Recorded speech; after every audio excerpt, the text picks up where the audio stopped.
I know that lesson planning for your online lessons can be super overwhelming. Maybe you have an idea of what to teach, but you don't know how to go about structuring your classes or exactly what to say. So that's why in today's video, I'm going to do an Outschool sample class and show exactly how I teach music online in a group lesson on Outschool. I'm gonna go into detail about everything that I do before class, during class, and after class. So let's get right into it.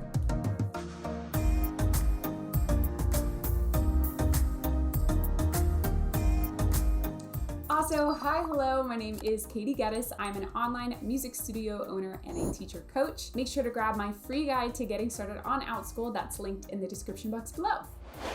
So the Outschool sample class that I'm going to show you today is based on my class, an intro to guitar class. So I think of it as a low ticket, low commitment class because it's just a one-time class. And this is an opportunity to introduce kids to the guitar, to get them excited about it, and to get them excited about working with me so that hopefully after this class, they'll sign up for one of my more long-term, higher commitment classes afterwards. This is a great way to set up a funneling system in your online teaching business. So if you're interested in learning more about how to build a funnel on the Outschool platform, I have an entire video all about funneling. So make sure to check that video out after you finish this one if you're interested. So some background on this class, I have the age group that we market it to is students 8 to 12 years old. We say that we do 3 to 6 students per class. I don't typically like to go above 6 students at a time, especially with guitar, just because it's hard for me to see if everybody's doing okay if we have more than 6 students at a time. We do 40 minutes and then it's $12 per student.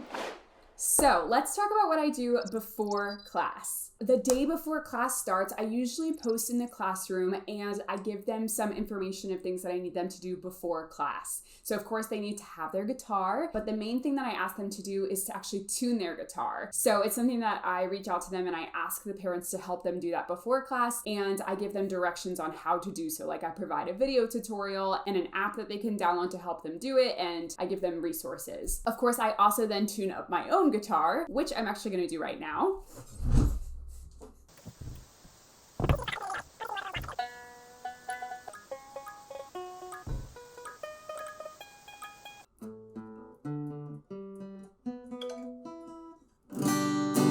All right, and then the last thing that I have to do is just right before class, of course, pull up my slides that I've created in Canva. I like to have slides so that students have a visual as we go through class together. That way they can kind of take control of their own learning, and it also just helps reinforce any of the concepts that we're going over. So I always pull those up on the side to have them, and I'm gonna share my screen once class starts. So these slides I just created in Canva. Canva is so easy to use. I also actually sell these slides on Teachers Pay Teachers to also build up passive income for myself too. So if you're interested in creating products for Teachers Pay Teachers, or even just creating products for your online teaching classes or your regular class, I actually have a video all about how you can create products or create slides like this. So definitely check that video out after this one if you're interested in learning more about how to do that.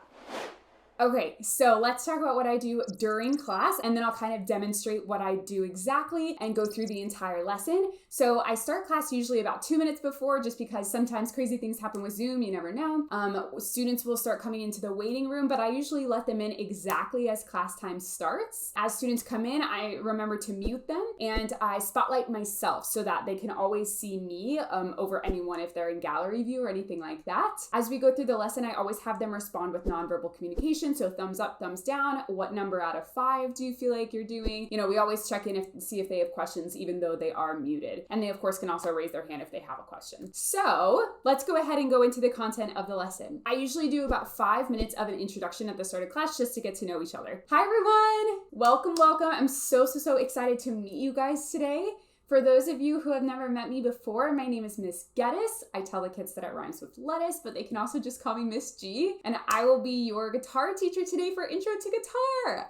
I'm so excited to get you guys started. I absolutely love the guitar. So before we get into our class today, I would love it if we could just go around and introduce ourselves a little bit. So maybe you can tell us your name, your age, and tell us if you have any sort of guitar experience before, like if you've ever taken another guitar class, or if today is like absolutely day one for you. All right, let's do it. Once we have some introductions finished up, I then go into our guitar info. So I talk about the parts of the guitar and how to hold the guitar and all those things. All right, you guys. So first of all, let's talk about how to hold the guitar. Can you wave your left hand at me and say, hi, Miss G? Hello. Nice. This hand is going to be holding onto the neck of your guitar. And then the groove down here can sit right on top of your right leg. So then your right elbow can just rest right up here at the top. Let's talk about the parts of our guitar. As we go through them today, can you point to that part of your guitar as we go through it so that you can show me that you're following along? All right, let's try. So the guitar info usually takes about 10 to 15 minutes as we go through it. And we always, afterwards, I always say, how are we feeling? Do you guys feel like you understand your parts of the guitar? Show me with your thumb. Does anybody have any questions? Next, I go on to guitar concepts. So usually I pick one song for us to learn. That might be a tab song because tab is really easy to learn. It's really easy to catch on to at first, and so students can play songs that sound really exciting but are actually pretty simple to play, and that makes them feel really excited and motivated and all that jazz. So I usually start with one of those, and then if we have extra time, I'll also go on to teach them their first chord. As I go through teaching these concepts, usually how I go about it is I will model it first, and then we'll practice it as a group. I'll go one by one, and I'll have them each unmute one by one, and I'll double check that their sound's okay, or that they're getting a clear sound on their guitar, anything like that. And then we will do some more group practice, and then we will check for understanding. I'll ask them how they're doing. So let's go through that a little bit. All right, you guys, so now that we know the parts of our guitar, how to hold it, all that good stuff, it's time to get into learning our very first song. Are you ready? Let's do it. So we're gonna reach that finger up to the top string, and you can use finger 1 or finger 2. We're gonna use the tip of your finger. We're gonna squeeze down on the string.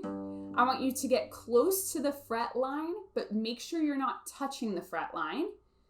Make sure you've got your thumb right behind your guitar, and so you're really squeezing from both sides so we get enough pressure for it to come out clearly.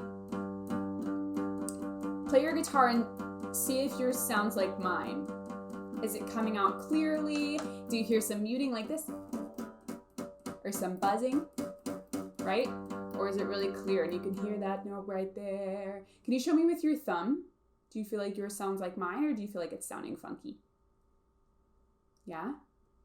Okay, great. Then let's keep going. Okay, so once we've practiced that for a while, I'll ask them how they're feeling. They'll show me with their thumb. If they're feeling really confident, then if I see a lot of thumbs ups from my students, then I'll ask them if they would want the chance to perform it for us. And usually they all say that they want to, because I could try to keep this very positive and open atmosphere as we go through things. And so I think they all feel very welcome to perform and very kind of excited about what they've learned so far because of that encouragement. And so usually they all volunteer to try it out for us. And so then we'll go student by student, and I'll unmute them and I'll spotlight them as well so everybody can see them as they're performing, and we'll listen. And once they finish, we'll give them a round of applause, and I have to make sure every single student is showing their round of applause. And then I give them compliments on their learning and on their performance. I'll say, wow, Susie, great job. You had such a clear sound. You got every single note correctly. You found all of the correct frets. I'm super impressed by you, as many specific compliments as I can come up with. And that is about it. That usually takes us to about 40 minutes. I always leave them on a high note, and so they're feeling excited and they're motivated and they're, just pumped about what they've learned so far, so that I know that they've got this really good taste in their mouth as far as guitar goes, and it's a great introduction to them so that they are motivated to keep going, right? They want to take another lesson afterwards. So at the end of the class, I do mention in person as well. I say, thank you guys so much for joining in for Intro to Guitar today. Just so you know, this is a perfect lead into our 8-week guitar program, which is starting on blah, blah, blah date. And I would absolutely love for you guys to join. Please let me know if you guys have any more questions. You can feel free to message me on Outschool, and I'll definitely get back to you. And we always end class with a virtual high five. And they love it. I know planning your classes in your own niche can be really overwhelming because there are so many options for learning activities and engagement tools. This is something that I walk my clients through in my signature program, the Online Teacher Accelerator. So if that's something that you're interested in, I will put the links below and make sure to check it out. So after the class is over, Outschool will record the class for you, and they will upload the class for you so the recording is available for students. I always post in the classroom immediately after class. I thank them, I congratulate them on their learning. I say, what an amazing class I had with them, and I'm so thankful that they decided to enroll. And then I always invite them to the next class following it so that I can funnel them into something more high commitment and something they're going to stick with long term. I also attach resources of things that we might have gone over in class that day. So in this situation, I might attach the slides that I used in class so that they can use those slides to continue practicing the concepts that we went over that day. Or I also have a workbook version, so maybe I'll send them like the workbook pages that would go along with what we went over that day instead of the slides themselves. But that is about it. I love talking about the classes that I teach day to day in my Instagram stories as well. So if you don't already, then make sure to give me a follow on Instagram and send me a voice note that you watched this video, and I'd love to hear which part of it you thought was most helpful. All right, well, if you liked this video, make sure to give it a thumbs up and hit the subscription button below. Thank you so much for watching, and I'll see you in the next video. Bye.